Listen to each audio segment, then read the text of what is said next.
मंडळी, दुपारी एका शेतकऱ्याचा फोन आला. म्हणाले, साहेब तुमच्या चॅनेलवरून एक बातमी पसरवा. माझ्या शेतात गांजाची झाड आहे. बातमी बघून प्रशासन बघा कसं धावत पळत पंचनाम्याला माझ्या शेतात येईल. पावसानं वाहून गेलेल्या माझ्या शेताचा पंचनामा तरी करेल. चांगल्या गोष्टीसाठी थोडं खोटं बोलायला काय हरकत आहे. त्या शेतकऱ्याच्या बोलण्यानं क्षणभर निशब्द झालो. खरंच कसली ही हतबलता आणि कसली ही अगतिकता आहे. शेंगदाणे खाताना दोन शेंगदाणे खाली पडले तर आपल्या मनाला चुटपुट लागते. विचार करा, ज्यानं मोठ्या आशेनं माती स्वप्न पेरलं, कष्टानं त्याला वाढवलं, हे सगळं डोळ्या देखत पाहून गेलं तर त्या शेतकऱ्याची काय अवस्था झाली असेल. राज्यातल्या 36 जिल्ह्यांपैकी 30 जिल्ह्यातल्या 654 महसूल मंडळांमध्ये 62,17,540 एकर इतक्या शेतीचं नुकसान झालं. पायात चिखल आणि डोळ्यात अश्रू अशी विदारक स्थिती आहे.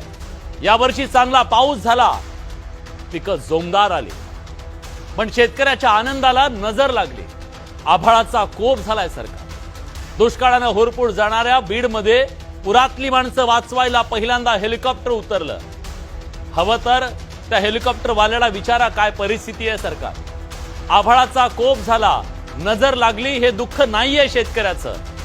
एवढा विध्वंस होऊन सुद्धा कुणाची नजर जात नाहीये, याचं दुःख जास्त आहे सरकार. रानातून नदी वाहावी तसं पाणी वाहत आहे. वाहणाऱ्या पाण्यातून फक्त पीक वाहून गेले नाहीये. शेतकऱ्याची उद्याची पोटाची भाकरी, पोरांची शाळेची फी, बायका लेकरांचे दिवाळीचे कपडे आणि पोरीच्या लग्नाची तयारी सगळं वाहून गेलंय. नुकसानीचे आकडे अजून आलेले नसतील तरी सांगतो, सरकारची भरपाई करण्याची ऐपत नाही, त्यापेक्षा जास्त नुकसान झालंय शेतकऱ्याचं. कोरड्या दुष्काळातून सुटलो म्हणून निश्वास टाकणाऱ्या शेतकऱ्यांना ओल्या दुष्काळानं गाठलंय सरकार. पावसाच्या आशेनं आभाळाकडे पाहणाऱ्या शेतकऱ्यांच्या मनात आभाळाची थडकी भरावी इतका पाऊस कोसळतो. एक वेळ वैर्याला कीव येईल, पण आभाळाला येत नाहीये.